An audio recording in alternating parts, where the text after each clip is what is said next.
Welcome back, beautiful tri-state area. You're listening to a moment of Zen right here on 710 WOR, the voice of New York iHeartRadio. I'm your host, Zen Sams.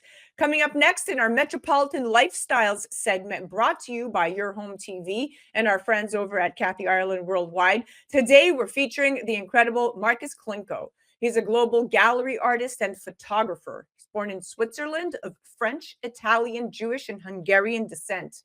Now, he decided to become a fashion photographer and retired from his international concert and recording career. How fitting is this interview? Now, he's photographed many celebrities and editorial clients, such as Vogue, GQ, Vanity Fair, Harper's Bazaar, and Interview Magazine. That's just to name a few, guys. Brands like Lancome, L'Oreal Paris, Nike, Hugo Boss, Anna Sui, Pepsi, Sky Vodka, the list goes on and on. They've all hired him to create advertising campaigns and visual excitement at that.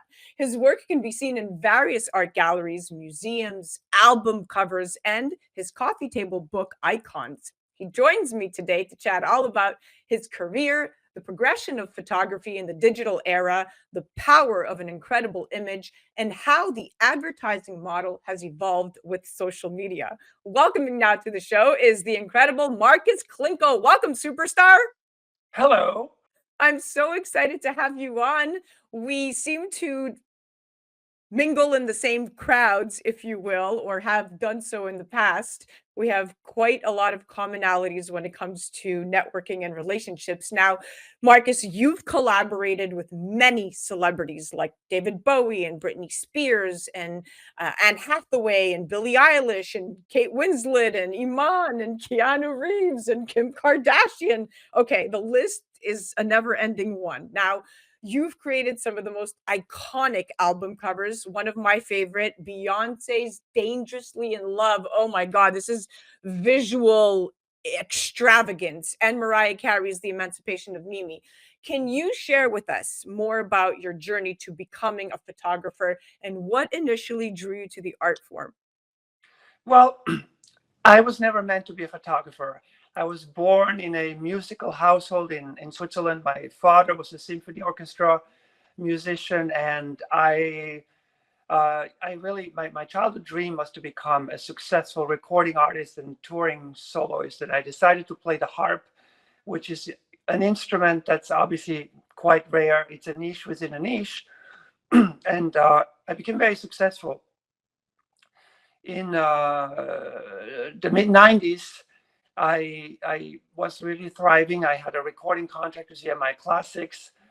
And in 1994, unfortunately, I had a mysterious problem with my right hand. And so at that time, I was being photographed a lot for magazines and my own album covers and things like that, but I never taken a picture. But when this happened, and after specialists and doctors could not find a real reason for this, and it was very mysterious, I just decided head over heels, sort of by epiphany, that I had reached my childhood dream. I had been successful, had done this, I had toured the world, played huge concerts, and had award-winning records. The last one was the Paris Opera Orchestra. And so I just decided to become a fashion photographer, really without any training, any experience, and any intention also to go to school or assist anyone. So I sold all my harps, went to the best professional photo store in New York, bought every equipment there is, locked myself into my loft in Manhattan, and just started experimenting. And I had some friends that worked in the modeling industry who were very kind and sent me models for tests. And the rest is kind of history. Within a year, I moved back to Paris. At that time, I got to shoot a campaign for L'Oreal Paris within the first year, and collaborated with edgy, cool underground magazines in London and Paris, and then returned to New York, where I met Ingrid Cichy and Isabella Blow in London from the London Sunday Times, who gave me my start. But shortly thereafter, Iman and David Bowie became sort of my mentors, and Wow. you know This is that's this that's how so it all. You're going to write a book, and of course, very fitting why they want to do a documentary on your life. Now, photography is all about evoking emotion. And while video can be aided by the use of sound or dialogue, a still photo relies solely on the visual. And a powerful image has the ability to cross both language and cultural barriers to stir up feelings and really tell a story. Now, you're the photographer behind many world renowned and iconic images. Can you discuss the process behind creating such memorable and impactful photographs? Well, thank you for all these compliments, and I appreciate it. I go about this very spontaneously. My process is not very premeditated. Of course, there's always a plan, there's a concept, there are conversations, but I'm sort of the quintessential opportunities. When I see a chance to do something, it could be very last minute. Maybe we're working in the studio, but there's a terrace, and I see a cloud formation and a beautiful idea. I might just change everything up and move the shoot outside or vice versa. So there is just never, a limitation. The most famous example is that when Beyonce came for Dangerously in Love, this look that she's wearing on the cover, and I told that story many times, she's actually wearing my personal jeans. So talk about improvisation. She literally did not have, she liked the diamond top, but she didn't have any bottoms that she liked. And so I suggested maybe she should use denims, and she said she didn't have any. And so I said, well, maybe you try mine. And that's what we did. And so And the she's rest is actually history. wearing my men's D&G distressed jeans on this cover. And it's not a secret. I talked about that many times, but this is really a good example how in a last minute turnabout something great happens. Now, it's funny because Frenchman Joseph Nicephore Niepce is credited with inventing the first camera back in 1816.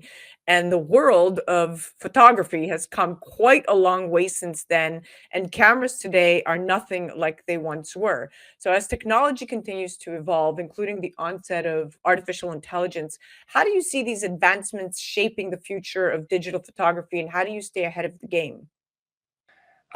Well, I'm extremely interested in all technology aspects around photography, whether that's cameras or lighting or computer post production. I've been ahead of the curve. I've done the first digital global makeup campaign for L'Oreal Paris. No one at that time was shooting digitally; everything was still on film. But I literally, forced them to let me use digital, and that was the last time they used film. After that, everything switched. So with Natalia Vodinova and Leticia Costa, I did the first major global digital makeup campaign in 2004, and sort of really changed the trajectory in how these type of photo shoots are done. And so I stay very, very closely affiliated with Fujifilm. I've been working with the company for 25 years. I help them with ideas for the next best cameras, the high-end flagship camera models, and so on. I've endorsed lighting companies, worked with them. I customize everything I use. So I'm of course using AI for certain things, certain background elements and all of that. So I stay ahead of the curve when it comes to all of these aspects. Now it's interesting because 67% of consumers say the quality of a product image is very important in selecting and purchasing the product. So images really speak volumes. Now, I was signed to Elite New York as a model when I was 17 years old, and I shot with photographers, many of your friends, many of the greats like Patrick de Marchelier and Antoine Verglas and Santi D'Orazio and David LaChapelle. We spoke about them.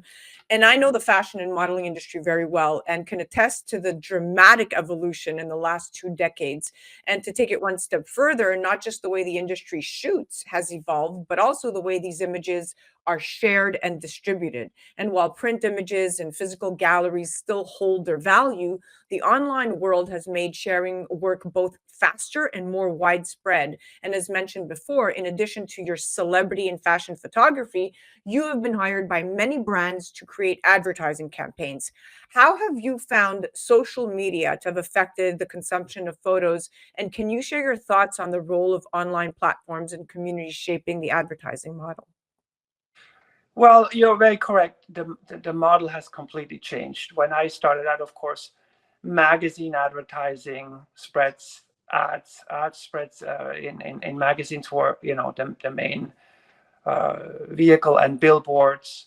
I think that a lot of the budgets within these big companies have been now allocated to social media. That's not necessarily a good thing for someone like me, because obviously I am interested in producing the most high end, the most high quality photographs. Social media has chipped away a lot of that. And there was certainly a time that a lot of major brands have used very unskilled photographers just because of social, followings or things like that to produce advertising campaigns. But I think that there's a huge shift now. There's a huge comeback where all of these companies, especially in the cosmetic world, they're realizing that the high-end image is something that is, much more powerful. And since I'm so focused on my art gallery work now, and I'm really, shifting a lot of the way I create images. I don't sit by the phone waiting for someone to call me with a job. I create my own campaigns, my own jobs by pitching them, by working with celebrities and brands based on my own ideas and the opportunities to exhibit them in galleries around the world, museums around the world. So it has completely changed. Well, you are your best advocate and you are quite the entrepreneur, and no one can sell themselves better than oneself. And when you know you have a roadmap and you have a vision, you create your own opportunities, right? Now, shifting away from your album covers and magazine shoots and advertising campaigns, let's talk about exactly that. Your recent series called The Angel Factory, which explores the phenomenon that our society is one where beauty precedes many other aspects of life, which has driven people to extreme lengths to achieve perfect features and bodies, so to speak. Could you tell us more about the creation of this series and the message behind it? Absolutely. I'm personally super interested in training and staying healthy and eating the best possible unprocessed food and all of that stuff. So that interest led me to a creative idea, and I decided that I wanted to create an art series that really, basically, it's a fictional futuristic clinic somewhere in space where beautiful, half machine, half, sort of like cyborg models, get more and more perfected by lasers and things like that. So I just started this idea by contacting some medical companies that make devices for red light therapy, or lasers for pain and lasers for fat loss. And so for instance, the company Erconia, I collaborated intensely last year with. I did series of photographs with their emerald laser, which is a fat melting laser.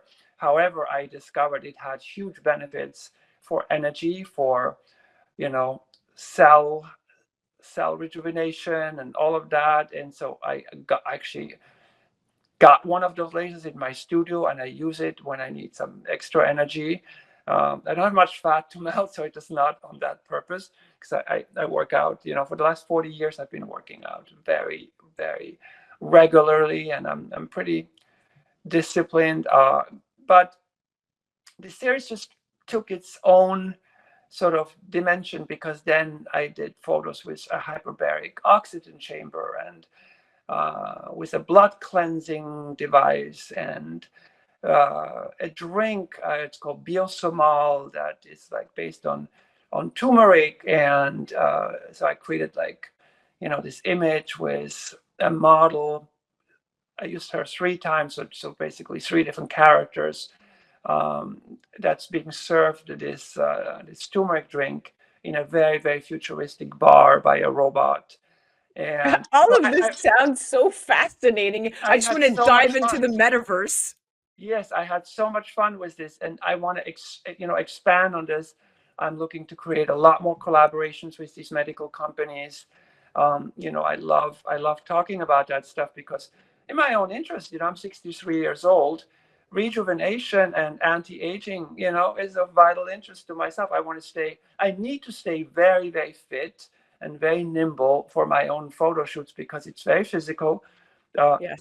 And at the moment, a documentary series is in a production about my work, and so I need to look my Well, best. you do look amazing, and you have come such a long way. And with that, we are out of time, but I could talk to you forever.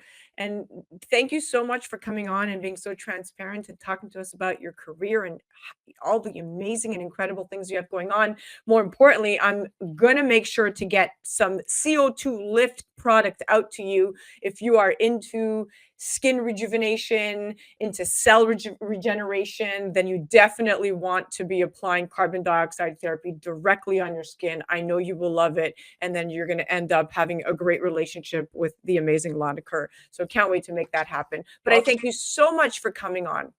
thank you for having me, and I hope to see you soon.